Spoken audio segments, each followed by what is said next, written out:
We're with Demon basketball coach Mike McConathy, whose team is 3-3, having won a high-scoring shootout with Niagara on Saturday, and now faces, arguably, I don't think there's any question about it, its toughest challenge of the season in terms of the caliber of the opposition. The Memphis Tigers come in as number 16 in the country in the major poll, and have been among the teams all preseason long, considered as a contender for the national championship in March Madness. Coach McConathy, let's first talk about your team, and then we'll talk about Memphis. Your team 3-3 now. You've had the best of times and the worst of times so far this year. Your team's been a little up and down. Talk about the status of your team right now. Well, we're just really kind of in a bad place, having a hard time rebounding the basketball, very difficult getting in front of people and cutting down transition buckets, and that's been a problem. When we score the basketball, we're okay, but we have the mentality, I think, sometimes that we think we can just outscore everybody, and the problem is if other people shoot better than you, you're probably not going to outscore them. And the one thing that's interesting, you gave me these numbers the other day in the Niagara game, we get out-rebounded 41-33, but we got 7 out of the 8 last rebounds.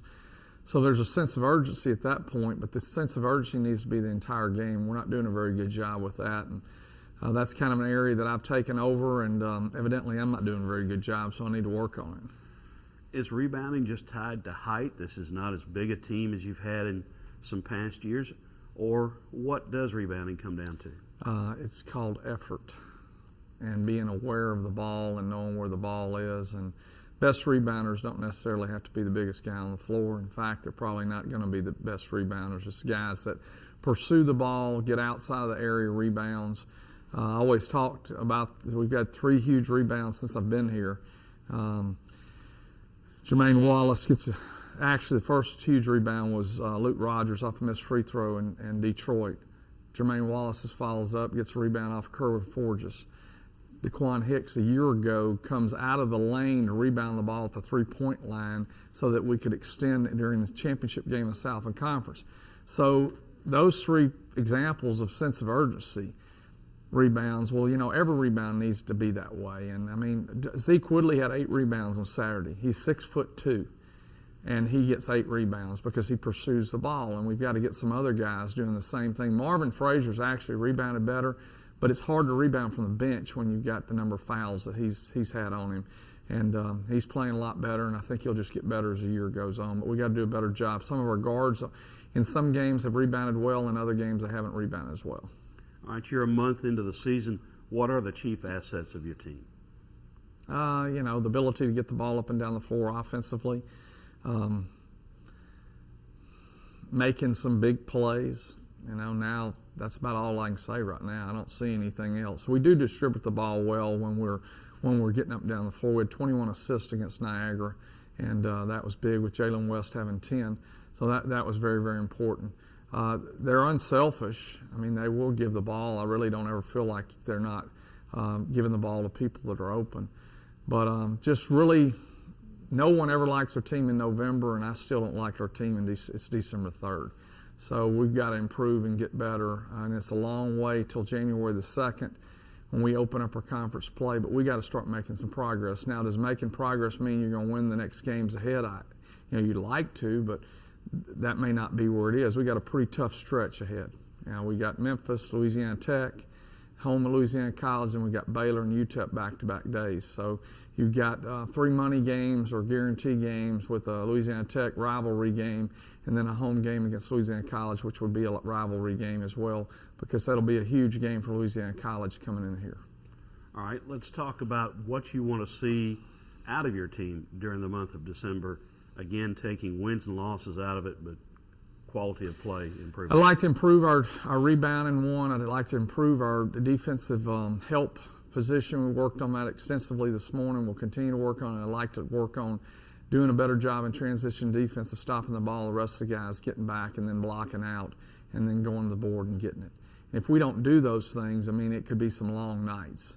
But if we do those things, we can weather the storm when we're having bad shooting nights. For instance, we found that over the course of our first 6 games, we've had lulls, and we all remember the lull against ULM where we just completely folded, quit doing anything we're doing. But we've had lulls where we've started the game slow, started the second half slow, and we've had a lull at the 8-minute mark to the 4-minute mark, and then all of a sudden it's like it kicks in.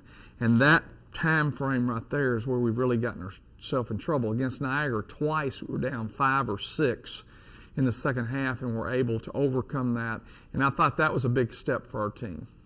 And against Niagara, something happened that I hadn't seen this year, and that was your team looked like the Demon basketball teams of old, with the rotation system, with the energy, with the pressure defense. You did things that looked like Mike McConathy and Northwestern basketball through the years. I think we fell in a trap at Auburn because we went with so few players, and we won. And so then the next day you're trying to figure out how to do it, and you didn't have enough confidence in the players that you need to. And we just said we're going to have to stay with the rotations because we got to get our players as good as we can until that point. Will we be able to do that in these next games? I'm very hopeful we can, but that's up to the players that are on the floor for them to perform. We mixed our groups up a little bit. This morning in practice, the group with Jalen West, Marvin Frazier, Zeke Woodley, Trayvon Joseph, and Bryson White was really, really good. The other group did not compete as well. Parts of them did. DeQuan Hicks had a better practice this morning, but our other guys in that rotation just didn't do the things that they should do. All right, let's switch gears and talk about Memphis. You're an AP Top 25 voter, have been for 6 years. You're very familiar with all of college basketball, but I know you've kept a particular eye on the Memphis Tigers. Talk about the challenge the Demons face Saturday at night. 4 really, really good guards with Dixon transferring from Missouri in there. They already had 3 and transferred him in. And, they're just really, really talented. Shaq, good one, unbelievable player. The other kid's name escapes my mind. That was a big-time freshman. It's playing really, really well. The one thing is they're going to play hard, but the one thing is that they're not size-wise. They're not massive, but they are quick and they are aggressive and they are tough, and it'll be a real challenge for us. From a style standpoint, though, it sounds like they're going to want to hit the gas. You guys have been at your best when the throttle's been open. It could be a fun open floor game. It could be a fun open floor game. It also could be a Molotov cocktail too, because it could just explode on us at any moment. So it's one of those things where we're going to have to try to play our game, understanding if we don't get something, then maybe we need to bring it out to get the ball inside and make some things happen. And I think that's where we've gotten ourselves in trouble. We're not shooting the ball well. We just continually cast up shots that we don't need to take. And part of that is if you want to call it, is a problem with my coaching, but I try to let players make plays. But you also got to be smart enough to know if your guy needs to be shooting. If there's somebody 8 feet back away from you, probably there's a reason you're open, because the scout says he can't shoot. So you probably don't need to shoot. So we've got 1 or 2 situations like that we need to correct. You never had anybody 8 feet away from you when you were playing, did you? No, I didn't. I just wish I could still play. Well, let's go back a little more recently. Last week, Thanksgiving, I know that you're a reflective gentleman, and what, as you took stock on Thanksgiving, from a Demon basketball perspective, were you thankful for? Well, you're thankful for every kid that you have and the impact that you can try to have on them, but also the impact that they can have on you. Being grateful, being thankful, realizing how blessed we truly are. I think that's just one of the greatest problems that the United States of America has, that we've lost really the touch of understanding that we need to be grateful for what we have. We're always complaining about what we don't have, but when we look at what we have, it's pretty astounding, the things that we have in comparison to the rest of the world. And we try to talk to our kids about that and make them understand that, but it's really difficult when you live in a society like we have. In fact, today I did something wrong in practice, and one of the kids said, "Coach, it's a society." Because I'm always talking about society. You've fallen into the trap of a society that you just think you're owed everything. And so it was kind of funny that they corrected me in that manner. But just being grateful and being thankful. And you stop and reflect on family. You look at that, and the people that have family need to really hold on to them, because there's been so many that have lost their family and they've passed on away, and you just need to stop and really be thankful for that. And it's really interesting how quickly we lose sight of the many good things we have And the Lord's blessed us with that, and we know that, but we tend to get, greedy or think somebody owes us something or something like that. And, I know that from a perspective of seeing my parents and continuing to be able to be around them, and my wife's mother's still living, that's a special thing, and I think that, you need to really stop and look at that. Okay, we'll get to a little less reflective state and more analytical.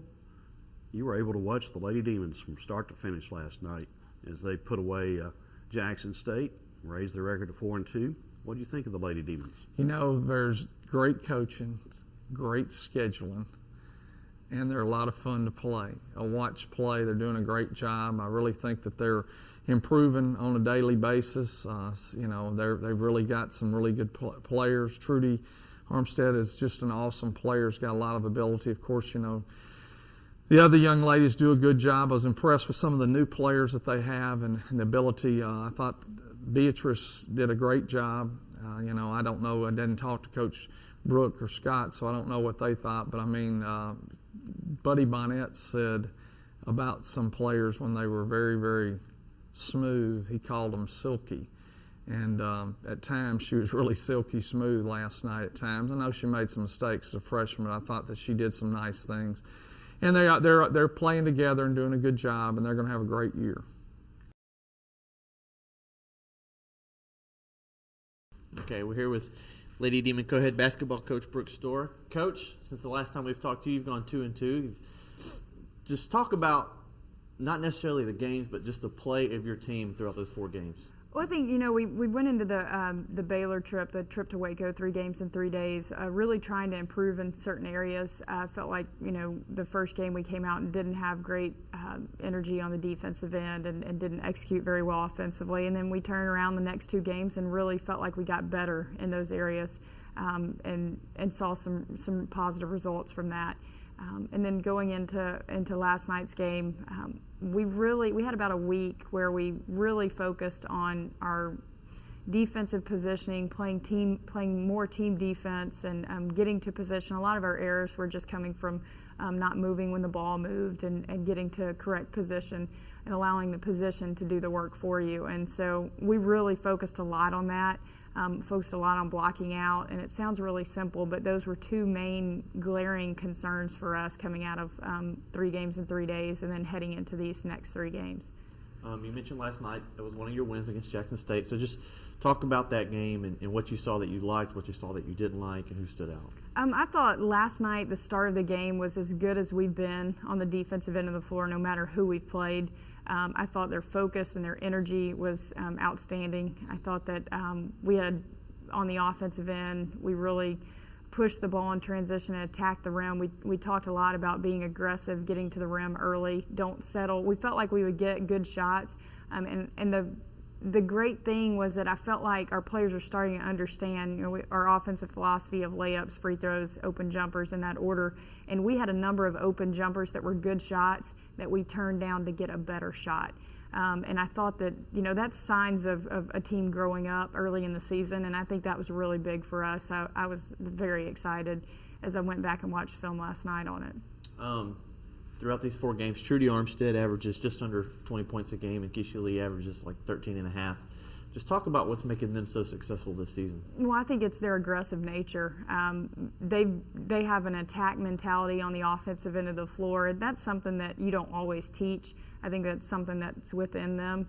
And we've tried to put them in a position for them to be successful offensively, but some of it is just them being aggressive and going out and attacking. As we get into more games into the season, people will start scouting a little bit more and probably try to start taking away some of their things. But I'll be honest with you, they've been able to counter those adjustments pretty well, and hopefully we'll be able to continue to put them in different spots on the floor.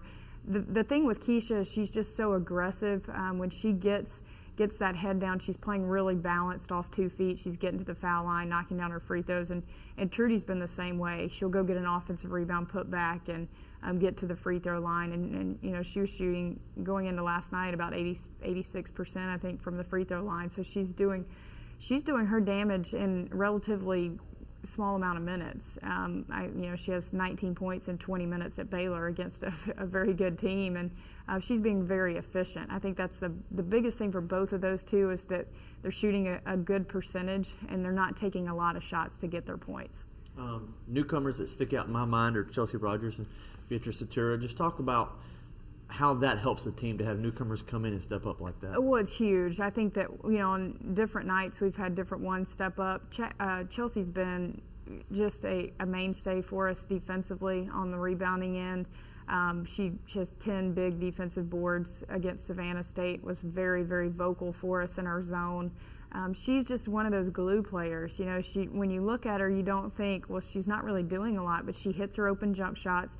She's able to stretch the defense because she can knock down the three. She doesn't try to play outside of herself. She knows her role. She accepts that, and she's a really, really good kid to have on the floor. We've just been really pleased with her ability to accept a role and to run with it. And I think she just kind of has that caring, nurturing mentality, and she wants to take care of the group. And so she's somebody that you really need on the defensive end of the floor because she kind of brings them together. She's very, very vocal, and that's extremely important for us. Beatrice gives us another threat on the perimeter to push in tempo, and we need to get Keisha or Janelle a break. She came in against Baylor, had 11 big points, was fearless offensively. She can really get inside the paint against a zone, pull up and hit the jumper. She's knocked down some threes, and she'll continue to get better defensively. I think that all those freshmen have struggled with that a little bit, just changing from the high school to the college game and what we're asking them to do. But we've been pleased with a number of them. It's just a matter of being able to get them all enough game experience and minutes as we head into conference play. Your next game is at Arkansas at 7 o'clock on Saturday. Just talk about what you expect to see from Arkansas. Arkansas is relatively young. They have some veterans that have been big for them, but a lot of their veterans haven't had a lot of game experience. And their point guard, Callie Berna, she kind of controls things for them and does a fantastic job. Has won some big games in the SEC for them. They start 3 freshmen. Those 3 freshmen are very good for them. So it'll be a tough test for us. I think that they haven't lost a game. They go to Kansas tomorrow, so it'll be a tough road game for them. But we'll if we rebound and defend, I think we can do some things offensively that will give their young kids some problems, and hopefully we'll be able to execute and give ourselves a chance to win the game. All right, thank you, Coach.